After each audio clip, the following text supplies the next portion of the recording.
Mesdames, Mesdemoiselles et Messieurs, bonjour de Tunis, bonjour tous les Tunisiens, tous les téléspectateurs en Tunisie et à l'étranger, un peu partout dans le monde. Bienvenue dans une autre édition de notre émission Sans Tabou, Tunisie, la mère patrie. On va commencer, si vous le voulez bien, avec notre édito de Sofiane. On aura pour invité M. Tawfiq Hasnaoui, que nous recevrons de Grenoble en France, qui va traiter des mesures concernant notamment les Tunisiens à l'étranger, à la suite de la décision d'établir le couvre-feu en France, dans plusieurs métropoles de la France, et qui concerne un peu le tiers des Français à peu près, un couvre-feu de 4 à 6 semaines. Et bien sûr, les Tunisiens étant les plus nombreux parmi les Tunisiens à l'étranger, ils sont les plus nombreux en France. On va en traiter précisément et d'autres aspects connexes. Sans transition, nous passons à l'interview pour parler de l'État tunisien. Actuellement, il y a un grand danger de déliquescence de l'État tunisien.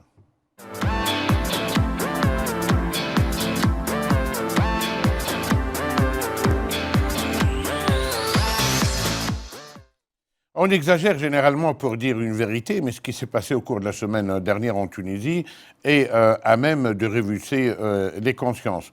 Ce qui s'est passé, entre autres, à Sbeitla, quand un Tunisien, à 3 heures du matin, 4 heures du matin, il était endormi dans un kiosque à Sbeitla et les services de la municipalité ont procédé à la destruction de ce kiosque, comme quoi il a été établi, érigé ou construit d'une manière illégale. Et il s'en est suivi la mort de ce monsieur. Et il y a eu bien sûr beaucoup de grabuge à Sbeitla et les gens ont refusé cela, à juste titre d'ailleurs, sans pour autant légitimer les actes de violence de part et d'autre.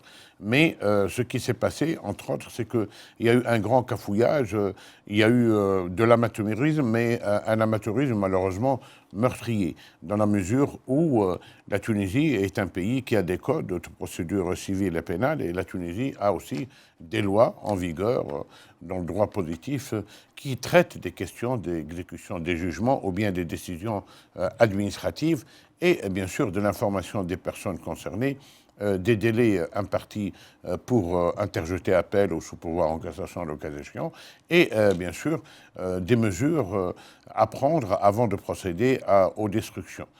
Ce qu'on a remarqué, c'est que les services de la municipalité qui ont procédé à cela ont agi d'une manière tout ce qu'il y a de plus barbare, et l'homme a été écrabouillé, malheureusement, c'est un martyr qui est tombé en dormant dans un kiosque. La municipalité et le gouvernement, bien sûr, tout de suite a procédé à quelques limogeages, notamment celle du gouverneur de Kasserine, mais le président de la municipalité de Sbeitla étant élu, on n'a pas procédé à cela. Et puis la justice s'est emparée de l'affaire, ouverture d'une instruction judiciaire pour homicide volontaire. Il y a eu déjà des arrestations.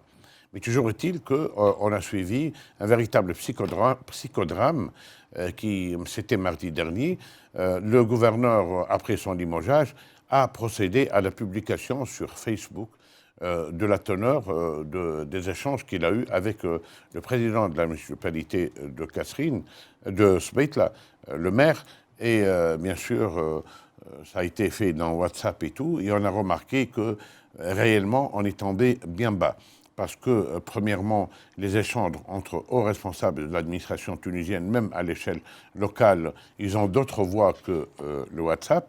Deuxièmement, encore faut-il aussi préserver cela, ne pas le jeter en pâture à l'opinion, parce que, soi-disant, on a été outré par une démission ou par le fait qu'on considère qu'on a été le bouc émissaire qu'on a cherché pour légitimer un peu ce qui s'est passé, ou pour essayer un tant soit peu de calmer les ardeurs, parce qu'il y a eu beaucoup de colère exprimée par les habitants, notamment de Sbeitla.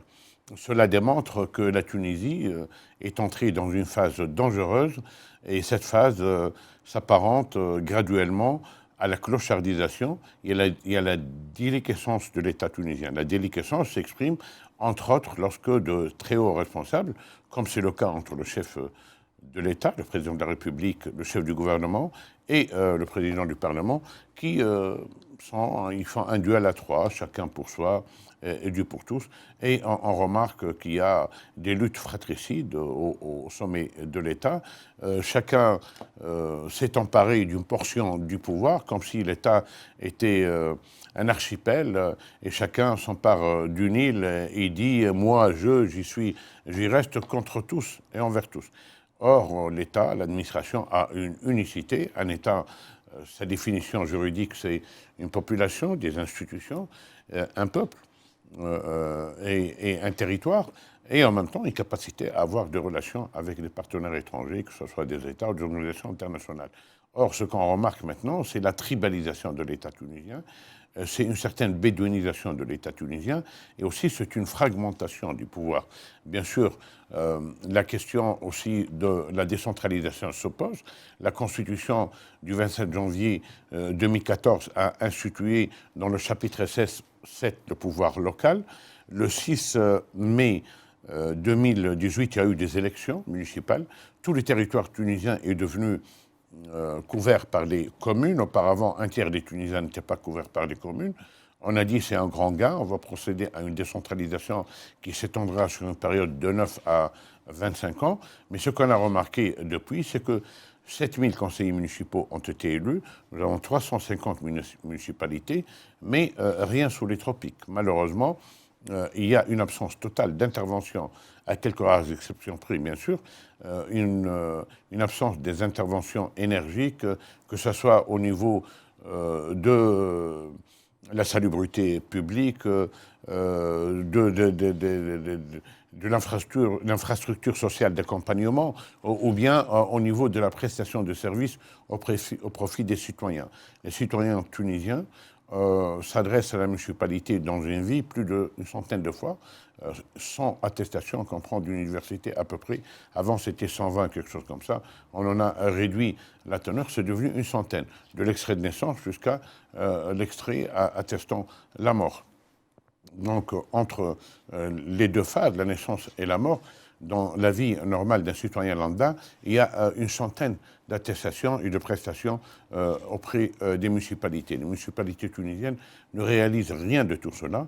Ça a été hyper politisé et le pouvoir décentralisé, qui ne devrait pas être un vain mot, est devenu une coquille vide parce que nous avons, comme partout, la partitocratie, les partis politiques qui se sont emparés des municipalités et au point d'arriver à tuer des gens en plein sommeil, parce que même quand on est contrevenant, ce n'est pas une raison pour mourir de cette manière la plus bête, la plus atroce, la plus barbare, par les services de la municipalité, soi-disant parce que le kiosque a été érigé d'une manière illégale.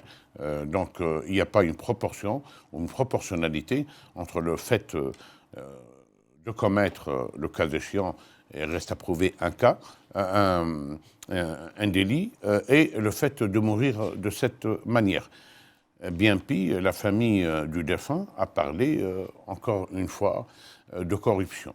Il paraît qu'il y aurait 2000 dinars qui auraient été demandés par le président de la municipalité et qui auraient été fournis, et il aurait fermé l'œil pour dire faites comme si de rien n'était, allez-y, érigez d'une manière illégale votre kiosque. Donc, encore une fois, ça démontre que ceux qui sont à la barre ne sont pas à la mesure du moment historique.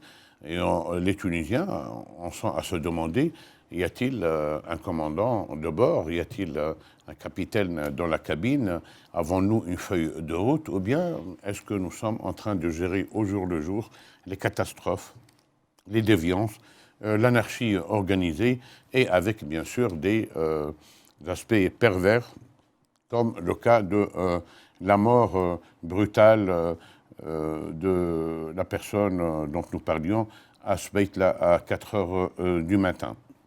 Il y a péril dans la demeure, comme on dit, il y a toujours possibilité de parer à cela. Encore faut-il que les plus hauts responsables de l'État donnent l'exemple, parce que l'exemple doit venir d'en haut et qu'il y ait une harmonisation au niveau des institutions, au niveau de la coopération. On ne va pas instituer un tribunal de conflit entre le président de la République, le chef du gouvernement et les députés, ou bien le chef, le président du Parlement. Ce n'est pas dans la logique de la loi. Il y a le principe de l'unicité de l'État, l'unicité de l'administration. Même si on est d'obédience politique différente, il faut savoir accepter l'autre parce que l'État est au-dessus de tout, précisément. Et il y a un concept assez important qui est celui du service public qui doit être assuré dans tous les cas de figure. À bon entendeur, salut. Passons maintenant à notre interview avec M. Tawfiq Hasnaoui, qui est à Grenoble actuellement, et c'est un agitateur, disons, associatif. Il travaille beaucoup dans le terrain associatif. Il est président de l'association L'Unité pour la Tunisie. On va parler de certains aspects concernant la France, mais plus précisément concernant les Tunisiens résidant en France avec cette grande crise du Covid-19.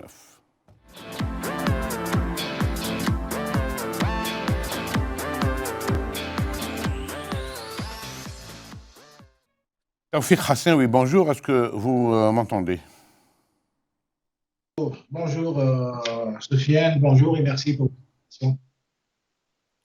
La voix n'est pas bien perçue, on va essayer de régler cela. Donc nous travaillons à travers Skype, vous êtes en France. Donc Tawfiq Hasnaoui, je rappelle que vous êtes actif dans la société civile et que vous êtes président de l'association L'Unité pour la Tunisie. Alors, il y a des mesures qui ont été annoncées par le président Macron en cours de semaine.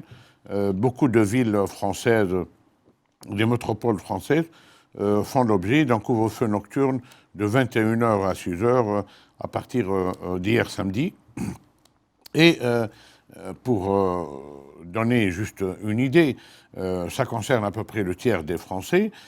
C'est en Paris et toute l'Île-de-France, Marseille, Lyon, Lille, Grenoble, Saint-Étienne, Montpellier, Toulouse et Rouen. Donc des villes où résident beaucoup de Tunisiens. Mais parlons avant tout de la France proprement dite, avec les Tunisiens bien sûr, mais du pouvoir français. Macron dit « Nous allons faire avec ce grand fléau ». Ça peut durer jusqu'à l'été prochain. Les mesures ont été prises de 4 à 6 semaines et qui peuvent être révisées à tout moment en fonction des évolutions escomptées. Et en même temps, il dit nous n'avons plus les moyens, il n'y a plus assez de lits. Bien sûr, il y a des mesures d'accompagnement pour notamment les étudiants bénéficiaires de l'aide aux personnes aux APL, c'est une aide exceptionnelle de 150 €, l'aide aux personnes les plus démunies aussi. Donc, il semble qu'en France, maintenant, la situation soit un peu, pas peu, mais assez critique quand même. Oui, la situation est très difficile en France, mais pour revenir à ce qu'a dit M. Macron, vous avez dit que Macron a dit que la France n'aura plus assez de lits ou assez de moyens ou assez d'infrastructures pour accueillir les malades en cas d'amplification de la pandémie. Moi, je pense aujourd'hui qu'il faut qu'on ait la tête sur les épaules parce que la France, quand même, reste une puissance, un pays qui a les moyens. Pourquoi je dis ça? Parce qu'aujourd'hui, il y a pas une ferveur, ou bien il n'y a pas, si vous voulez, la pandémie, on n'est pas au mois de mars dernier, on n'est pas au mois d'avril dernier. On est arrivé à l'apogée de la pandémie au mois d'avril dernier, au mars dernier, où vraiment, malgré tout ça, la France n'a pas été complètement dépassée. Ils ont pu gérer la situation. Aujourd'hui, on n'est pas dans la même situation. C'est un pays qui a les moyens. Aujourd'hui, quand vous êtes malade en France, vous êtes soutenu, on vous rend visite, on vous assiste. Ils ont les moyens quand même de gérer la situation, même si Macron exagère un petit peu.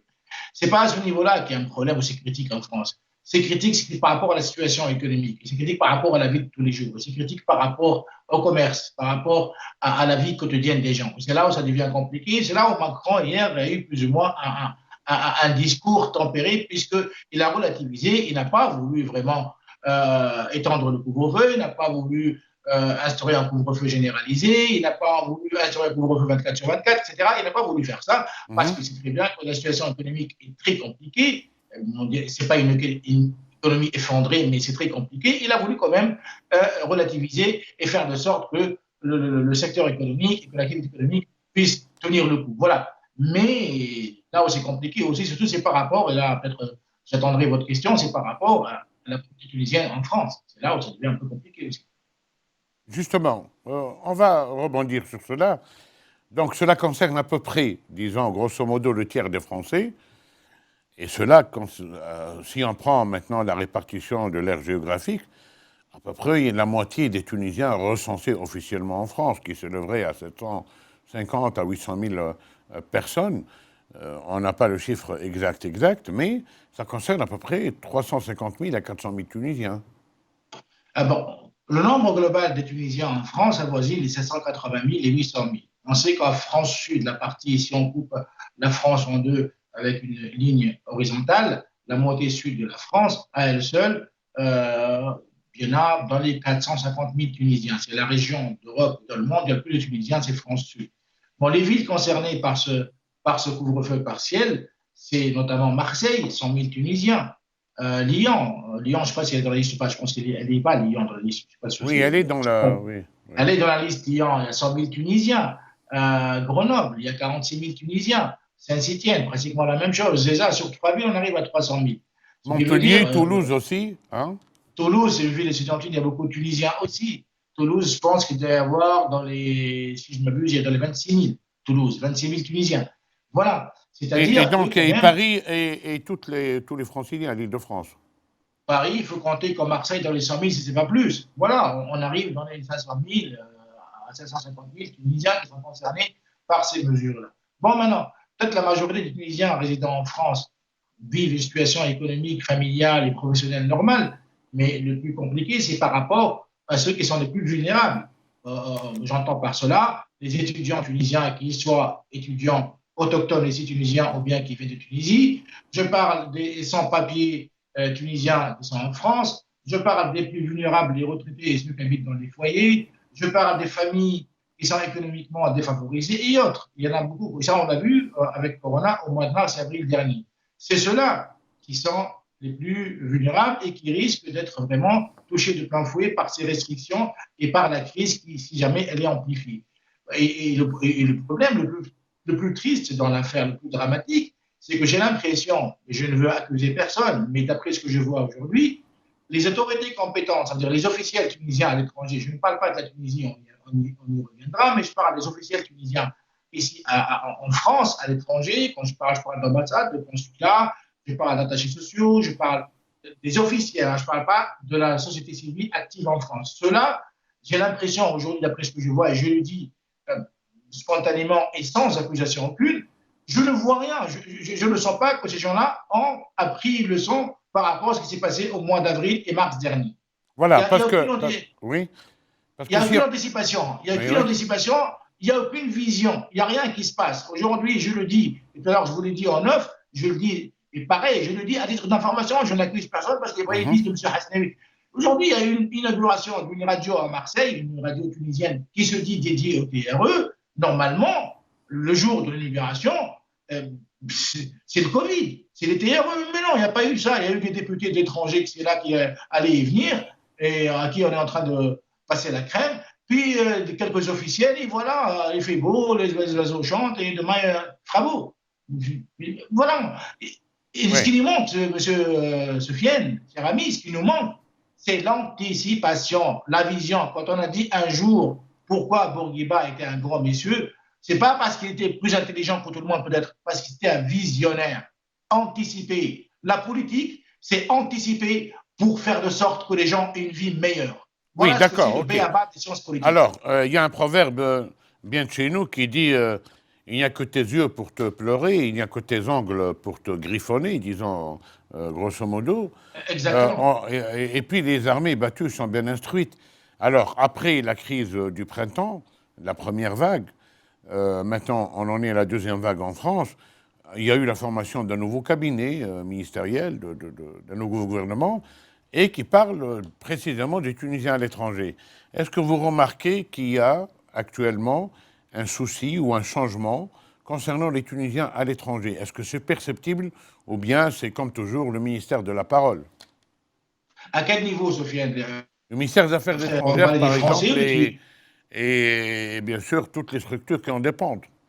Ah non, moi, je pense sincèrement, sincèrement que le ministère des Affaires étrangères est en crise. La diplomatie tunisienne est en crise. C'est pas moi qui le dis, c'est les spécialistes et c'est des gens issus de la maison. Ça veut dire le ministère des Affaires étrangères. C'est eux qui le disent. C'est en crise. On a vu ce qui s'est passé avec Abdelraouf Ray, l'ancien ministre, etc. C'est quelqu'un qui a été envoyé au charbon, qui a été envoyé, c'est de la chair au canon. Pour moi, c'est de la Mhm. chair au canon. C'est quelqu'un qui a été envoyé dans un bourbier. Voilà. Et puis, on a vu ce qui s'est passé. L'actuel ministre des Affaires étrangères, moi j'ai des informations et mon obligation de réserve m'oblige de ne pas les dire, mais j'attends voir, comme j'ai fait un statut, j'ai dit j'attends voir, mais j'ai des réserves.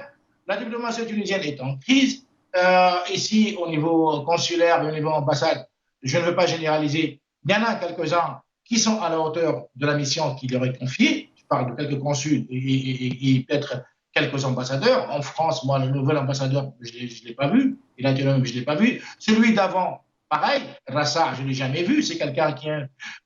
Moi, je prends l'ambassade de Paris, par exemple, depuis des années. Chaque fois qu'il y a un événement Oui. intéressant, chaque fois qu'il y a un événement important, ben, c'est les mêmes personnes qui sont invitées, c'est les mêmes personnes excusez-moi parce que j'ai un appel. Voilà. Donc il y a un petit problème, quelqu'un qui est en train de vous demander, paraît-il, et ça, Est-ce que là c'est bon? Ça revient. Excusez-moi parce oui, que ça j'ai. interfère au niveau de l'image.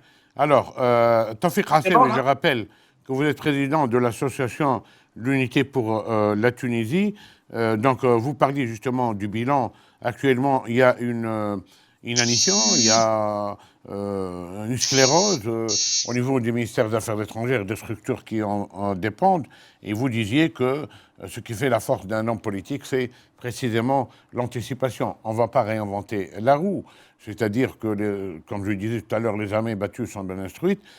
Il faudrait parer aux carences qui se sont passées auparavant. Est-ce que vous en avez discuté avec des politiques ou bien dans le tissu associatif précisément? Bon, pour revenir, voilà, pour revenir, j'étais un peu coupé, désolé, vous verrez au montage. Oui, ça Mais serait. voilà, par rapport au ministère des Affaires étrangères, moi je parle de ce que je vois ici à l'étranger. Moi, je pense qu'il y a un manquement énorme par rapport à la diplomatie tunisienne pour interagir avec, par exemple, la société civile active tunisienne, active à l'étranger. Il n'y a aucun travail qui est fait là-dessus, ou bien il est minimum.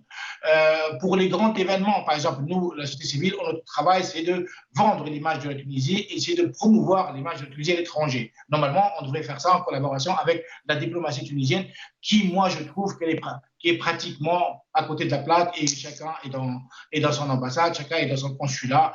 Il a sa vision à lui, comment servir la Tunisie, mais qui ne correspond pas à la réalité et qui ne correspond pas aux démarches, surtout aux démarches pratiques ici en France et en Europe. C'est-à-dire, aujourd'hui, ce n'est pas en restant dans un bureau qu'on va servir la Tunisie ou bien servir la Tunisie de l'étranger. Moi, j'ai beaucoup de réserves par rapport à cela. Voilà. Si vous pouvez me répéter la Oui, question d'après. d'accord, d'accord. Mais de toute manière, comme j'ai dit, on ne va pas réinventer la roue. Et maintenant, les moyens de communication sont plus pertinents.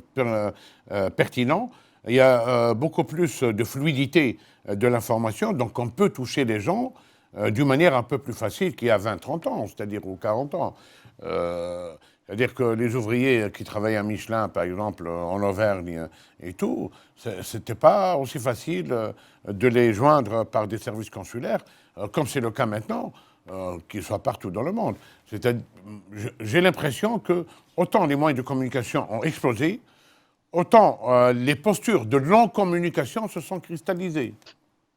Il y a, il y a quelques diplomates, je parle de consuls par exemple, qui ont su surfer sur cette vague du développement des moyens de communication pour vraiment faire un travail correct et acceptable et honnête. Je ne veux pas citer pour ne pas faire des préférences, mais on a à France Sud qui ont fait ça. Mais ils sont un ou deux. D'autres consuls, ça, mais ils s'en foutent, mais je le dis le mot un peu avec un langage trivial, mais ils s'en foutent, mais royalement. Ils s'en foutent, mais royalement, ils s'en foutent. Ils sont pas, voilà, ils sont là, interagir sur Facebook pour mettre j'aime, pour mettre une information banale qui ne sert à rien, puis rien d'autre. C'est des gens qui sont un peu victimes de la mentalité de l'administration tunisienne ancienne. Voilà, je suis carriériste, je pense à ma carrière, peace and love, pas de problème, pas d'interaction avec les autres au risque de créer des problèmes et autres. Voilà, ils sont très précautionneux au risque de devenir carrément incompétents. Voilà le problème. Ils n'utilisent pas ces moyens de communication. Et je parle surtout, j'insiste sur l'ambassade de Tunisie à Paris, parce que là, on a un gros problème.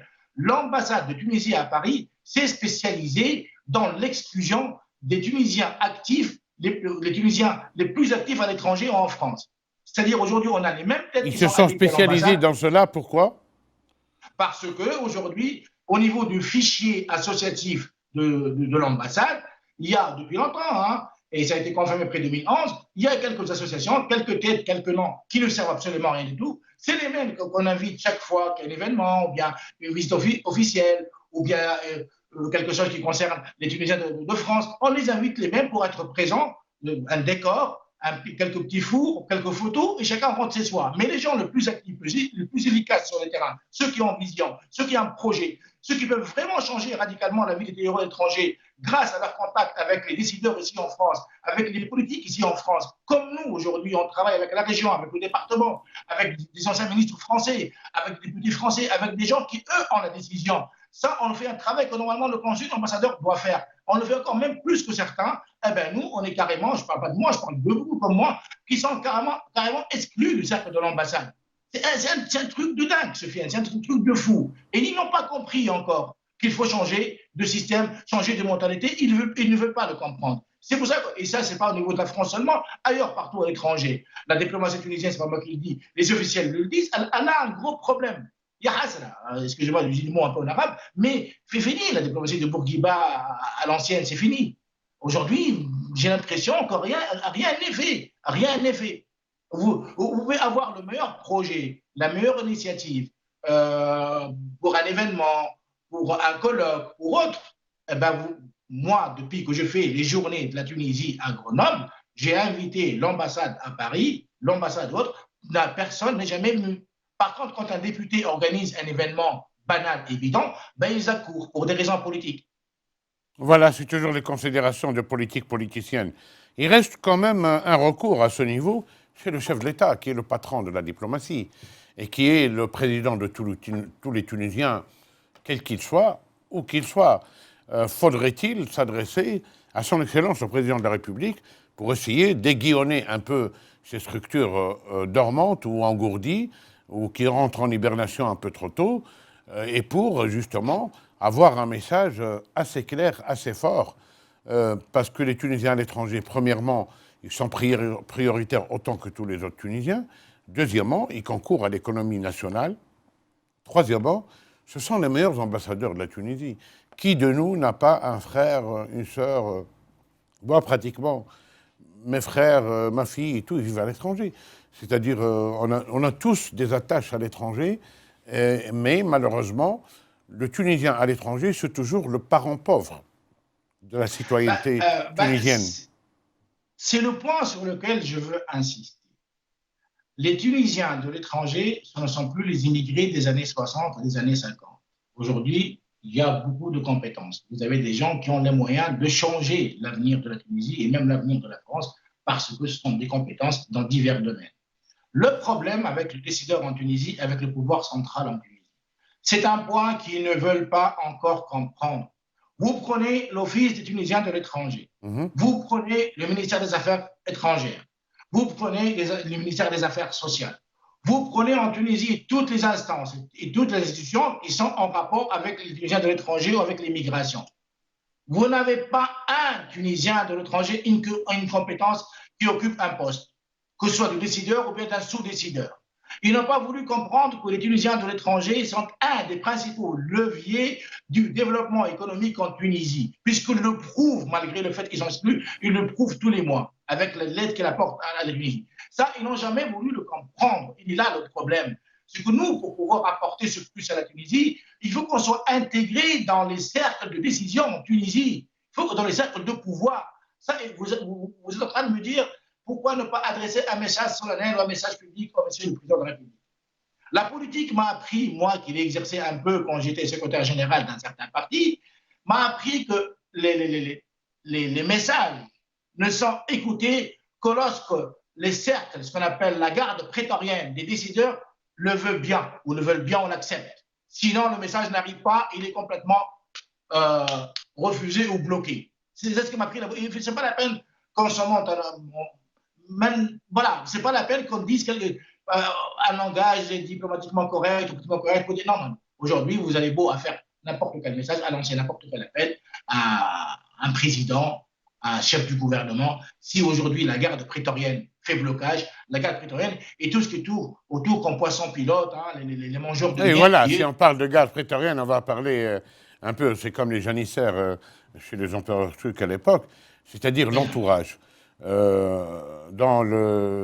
Vous qui êtes très bien instruit, vous savez très bien que dans Le Prince de Machiavel, il dit on juge un prince d'après la cervelle des gens qui l'entourent.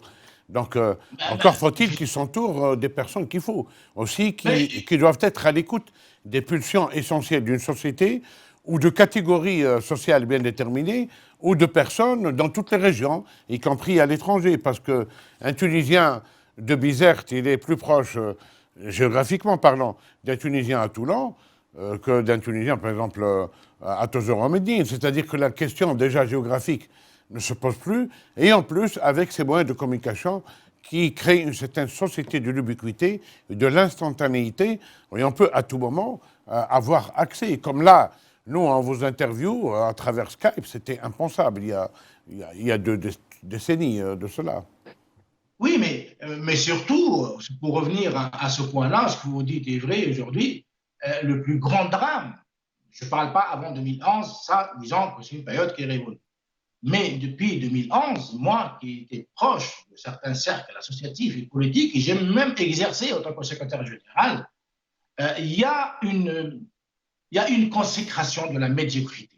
Il faut le dire ça. Pourquoi le message n'arrivera pas? Pourquoi le message n'arrivera pas? Pourquoi le président ne se dit pas je vais discuter avec celui-là ou celui-là puisqu'il a des idées, etc. Moi, j'étais en communication il y a quelques jours avec M. Mohamed Trabelsi via WhatsApp. On a parlé pendant 20 minutes. Et tout ce que j'espérais pour la communication, c'est qu'il se rappelle ce que je lui dis et qu'il le prenne en compte et qu'il me rappelle derrière ou bien qu'on fasse quelque chose. Pourquoi? Parce qu'aujourd'hui, la garde prétorienne et autres, c'est souvent des gens incompétents. Il y a une consécration de la médiocrité. Aujourd'hui, vous avez du niveau au 6e année primaire qui sont chefs de groupe parlementaire au Parlement tunisien. Hein. Attention, vous avez des gens qui ne savent pas écrire 2-3 phrases l'une après l'autre, qui sont députés, qui sont chefs, présidents de groupe parlementaire. Il y a dans les partis politiques, il y a une consécration de la médiocrité et de l'ignorance dans les partis politiques. Moi, je l'ai vu de mes yeux. En plus, pour ceux qui ne sont pas ignorants, intellectuellement parlant, je veux dire, qui ont fait des études jusqu'à un certain niveau, il y a aussi ce qu'on appelle le machiavélisme. C'est-à-dire aujourd'hui, entre les ignorants et entre les intellos machiavéliques, il y a un point commun. C'est quand ils arrivent au cercle du pouvoir ou aux alentours du pouvoir, comment faire de sorte d'exclure toute personne qui peut représenter un danger parce qu'elle a un projet, parce qu'elle est intelligente, parce qu'elle parle bien, parce qu'elle a une vision. Ça a été, que je peux vous le confirmer, de par mon expérience, que ça a été consacré dans tous les partis politiques. Voilà. Mais là, on parle justement, mais là, on parle, comme on parle du fait du prince, on parle d'humeur, d'attitude, de psychologie, d'inclinaison, vous parlez de médiocratie. Pour avoir un acquis, il faut institutionnaliser. Encore faut-il avoir des institutions représentatives aussi, réellement, et d'une manière démocratique, des Tunisiens à l'étranger. Comme ça, ils ont voix au chapitre avec des droits qui sont acquis. Un droit est davantage acquis quand il est écrit aussi. Écoutez, vous avez parlé de médiocratie. Moi, je vous parle d'anarchicratie, de kleptocratie et d'incompétocratie. Voilà, on va rajouter tout ça avec. Vous avez raison dans ce que vous avez dit. Mais personne ne l'appliquera. Personne ne l'appliquera. Il y a il n'y a pas longtemps, des amis me disaient, mais Taoufik, tu as l'air d'être porteur d'un projet, tu es très persévérant, ça fait des années que tu n'as pas lâché l'affaire et tu es en train de vouloir te battre pour le TRE et pour ton pays. Personne n'a pensé un jour, et moi je ne voulais jamais parler de ça à Sofiane, parce que je ne parle pas de poste, etc. Il n'a pas parlé de ça, il m'a dit, personne des officiels n'a pensé un jour te confier au moins une mission officielle. Je lui dis, écoute, un certain ami qui était au pouvoir, moi ce qu'on appelle de la clique de 2014, qui était au pouvoir, m'a dit un jour une confidence. M'a dit, je parlais à un des responsables de Nidec Tunis, je ne cite pas son nom, et je lui ai dit pourquoi M. Tawfiq Hasnaoui, qui est un bon travailleur, incompétent, me fait une très grande campagne électorale, il s'occupe des TR, etc., pourquoi vous ne voulez jamais lui confier une charge officielle?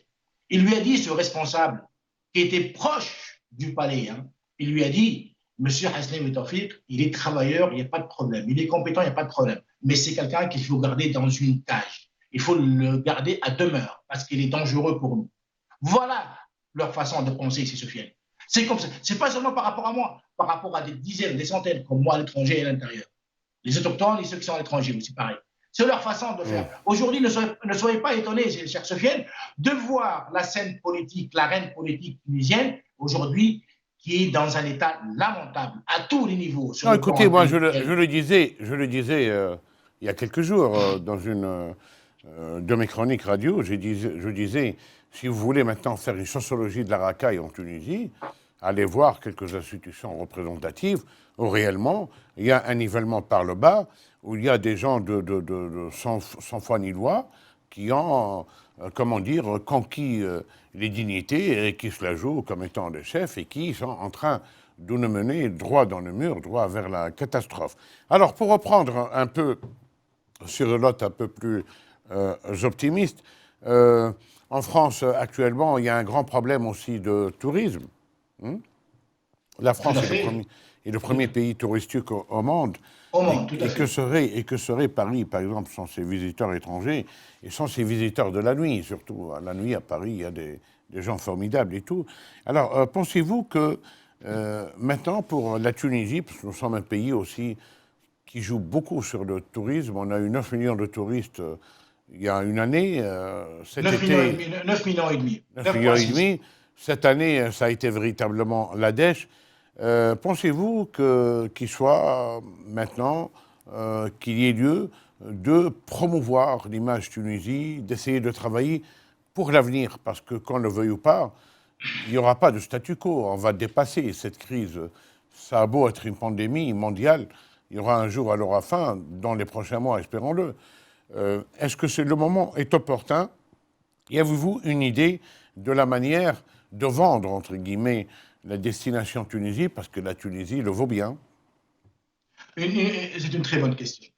La Tunisie, tout d'abord, la Tunisie reste fondamentalement un pays touristique. Ça veut dire que c'est un pays qui a à vendre sur le plan touristique, avec ce qu'elle comporte comme patrimoine, comme histoire méditerranéenne, histoire régionale, comme tradition, comme innovation, comme créativité. C'est un pays comme site naturel, site historique. J'ai parlé avec M. Mohamed Zilabi pas temps des sites historiques en Tunisie, notamment de Karak Hakouen. Karak Hakouen, c'est la Caracas, qui est l'ancienne prison espagnole construite en 1500 et quelques avec Charles Quint. C'est un patrimoine qui est délaissé. C'est un patrimoine qu'on peut vendre. Ça veut dire que la Tunisie, c'est un pays qui est toujours vendable sur le plan touristique, sur le plan du patrimoine, sur le plan de l'histoire. Mais moi, par exemple, au mois de juillet dernier, le 29 juillet, j'ai organisé les journées de la Tunisie autonome, les journées touristiques, juste après la première vague de Corona, et il y a eu un écho. Intrinsèquement, la Tunisie a beaucoup d'éléments à vendre sur le plan international et au niveau touristique. Bien sûr qu'il faut continuer, bien sûr qu'il faut travailler. Et d'ailleurs, j'organise un colloque. J'attends que certaines de ces mesures-là par rapport à Corona soient terminées, 6 semaines, on verra bien, mais j'espère en novembre, même en décembre, organiser un colloque qui parle du point de vue qu'a proposé Macron, qui parlait de la délocalisation, parce que vous savez, ça c'est un point très important, Sofiane, parce que pendant la première vague de Corona, la France a souffert du fait qu'elle dépendait de la Chine pour s'approvisionner en masques et d'autres outils pour combattre Corona. Et Macron, après cette première vague, c'est vrai que la France reste notre premier partenaire économique, a eu l'idée de dire pourquoi ne pas délocaliser certaines de nos importations, au lieu de le faire en Chine, on va le faire en Tunisie, par exemple, dans des pays... Relocaliser plutôt, oui. Relocaliser certaines fabrications et le faire dans des pays proches comme la Tunisie. Et ça, quand même, c'est une ouverture très intéressante. Et je n'ai pas vu aucun officiel tunisien qui a saisi l'occasion pour amplifier l'affaire en France et rebondir et saisir l'occasion. Ça, moi, je vais le faire. À mon niveau, moi, je vais le faire. Je vais organiser un colloque, inviter des gens de la région Auvergne-Rhône-Alpes, qui est la deuxième région de France après la région parisienne, présidée par Laurent Wauquiez, l'ancien ministre de Chirac. Et je vais inviter des gens du département de l'Isère, quand même, qui est l'équivalent de Wilaya ici. Et je vais inviter des gens de la mairie de Grenoble, des ambassadeurs différents, français surtout, pour parler de cette initiative-là et comment faire de sorte que la Tunisie puisse profiter de, entre guillemets, de cette crise de Corona et bien sûr qu'on peut profiter, pas sur le dos des malades ou autres, non, faire de sorte pourquoi la Tunisie Parce qu'il faut s'adapter aux pas. situations nouvelles, c'est le propre de l'homme. Mais bien sûr, et je vais en profiter pour le faire avec ce colloque-là. Pourquoi je le fais? Parce que je pense qu'on peut toujours vendre quelque chose qui ressort de notre Tunisie et qui contribue à promouvoir son image, promouvoir son industrie, promouvoir son économie et autres. Ça, on peut le faire. Mais est-ce qu'il y a du répondant en face par rapport aux officiels tunisiens, soit en Tunisie, soit ici en France, à l'étranger? Moi, je n'ai rien vu encore et j'attends de voir. La Tunisie, le tourisme tunisien, il faut se battre. Moi, j'organise ce colloque. Je vais après organiser un autre événement. Il faut toujours se battre. Les Français, non pas, moi je vous dis, nos amis français et les pays européens proches du nord du bassin méditerranéen n'ont pas le choix. Ils veulent toujours aller en Tunisie. Moi, nous, on est ici, on parle avec eux. Ils aiment la Tunisie. Ils veulent toujours y aller. Et des fois, même si le fait de prendre quelques risques, ils y vont. Moi, j'ai vu, juste après Corona, il y en a plein qui sont partis en Tunisie. Ils n'ont pas dit, oui, mais Corona n'est pas fini. Ça veut dire que c'est des gens-là qui sont prédisposés à aller en Tunisie. Il faut se battre sur ce créneau-là. L'Office du tourisme tunisien, je ne sais pas, il est quand même, je pense, à Paris, il est en train de faire des efforts, même si son directeur a été changé pour remplacer M. Mohamed Aletoum, mais qui, eux, pour des raisons politiques, changent et mettent et autres, voilà, sur le dos de la Tunisie. On verra bien ce que va faire le nouveau directeur de l'ONTT à Paris. Mais moi, je bosse avec ce ministère du Tourisme depuis des années, depuis 7-8 ans, et je sais qu'ils mettent beaucoup d'efforts, mais il manque un peu de gouvernance, de bonne gouvernance. Il faut vraiment que ce soit plus efficace, que leurs efforts soient l'argent dépensé et l'effort dépensé, il faut que ce soit plus efficace, plus de ciblage et plus Voilà. d'efficacité. Voilà, sur cette note optimiste, on va clore. J'ai un seul message, juste 3 secondes à passer, puisque j'ai eu une communication avec Si Mohamed Travel il y a quelques jours au téléphone. Je profite de ta patience et merci à toi. Juste pour lui dire encore une fois, M. Mohamed Travel, nos bras sont ouverts.